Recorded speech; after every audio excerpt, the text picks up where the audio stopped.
Sæt du dig ned her. Så for. Sådan. Og så lille mand. Rottweiler, dobermand med Stiff. Jeg indrømmer det. Jeg har hundeangst for kamphunde og deres ejere. Bare synet af dem får mig til at gå over på det modsatte fortov. Da jeg googlede med Stiff, den største af dem alle, røg jeg direkte ind på en mindeside for afdød Angus, som hans ulykkelige forældre havde lavet i dyb sorg. Jeg måtte bare tale med dem. Angus lever ikke mere. Han er jo død for 1,5 år siden. Men jeg startede med at skrive hans historie allerede, da han blev født. Og den har jeg så fulgt op. Alt, hvad han har optaget eller oplevet hele sit liv, det ligger i de her 6 album. Og det har jeg lagt ind på hans hjemmeside. Og det foregår på den måde, at den første i hver måned, så fortsætter fortællingen. Og har man lyst til at se det, så kan man gå ind på mastiffen-angus, og så kan man følge med fra den første dag. For det er billederne fra den første dag og op til der, hvor vi er i dag, de ligger inde på hans hjemmeside. Da Angus døde, der var det så slemt for mig, så jeg tabte 10 kilo. 5 kilo. Jeg kunne slet ikke spise eller noget som helst. Det var en frygtelig sorg, og det er først inden for det sidste halve år, det begynder at gå lidt bedre. Det er frygteligt at miste en hund, for det er, når man ikke har børn, så er det som at miste et barn ved ro. Så det er jo et meget stort sorg, man anskaffer sig, når man køber en hund. Hvor er du? Kom. Kom her for ost. Her. Skal du have Sofie? Sofie, kom. Skynd dig lidt. Kom så, skal jeg have det. Her. Nej, nu er det Karl, du er Sofie. Sådan. Fritze og Jørgen har været gift i 45 år, og det er ikke blevet til børn. For Fritze har gennem alle årene døjet med forskellige sygdomme. Men til gengæld har de haft rigtig mange hunde. Så, det er det sidste. Det er det sidste. Så, det er det sidste. Så får jeg ikke mere. Man kan sige, at vores hunde har hjulpet os rigtig, rigtig meget igennem vores liv.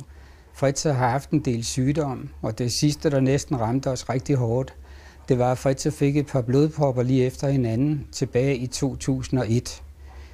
Og der kunne man nok tro, at hundene ville være til besvær, når man ryger ind i sådan en episode, men det var de absolut ikke. Vi havde sådan en fantastisk støtte i vores hund. Han forstod jo alt, hvad jeg sagde, selvom der var ikke nogen andre, der forstod med hunden. Han forstod i hvert fald, hvad jeg sagde. Så jeg har rigtig øvet mig i at tale meget med ham. Det var betydet meget for mig.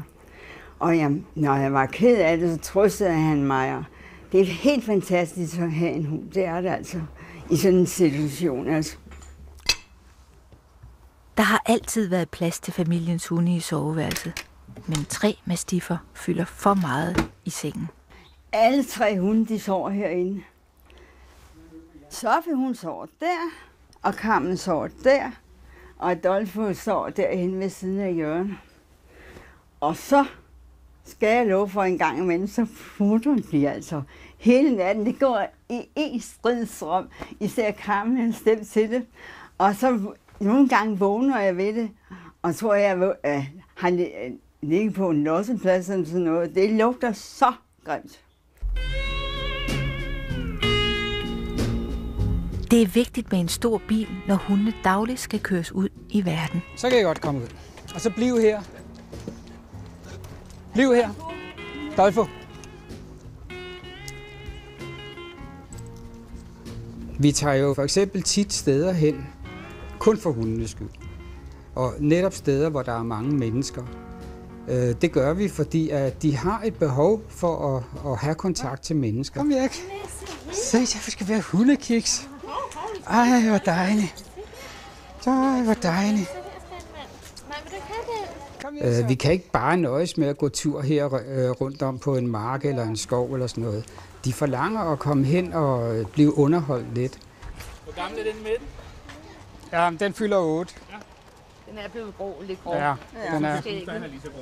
Ja, men de bliver lidt gråhårede, når de når deroppe af. Men det bliver vi andre jo også. Ja. Ja, se mig, ikke? Mere eller mindre, ikke? Faktisk er de jo helt formidable til børn. For ham hers vedkommende og de 2 andre, der har vi vores naboer, og dem er de altså rigtig, rigtig glade for, og de kommer tit og snakker med dem. Adolfo!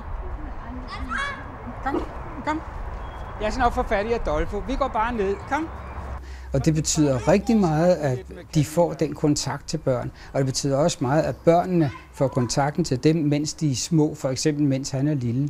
For han bliver jo stor. Han kommer jo stadigvæk til at veje et sted mellem 100 og 110 kilo.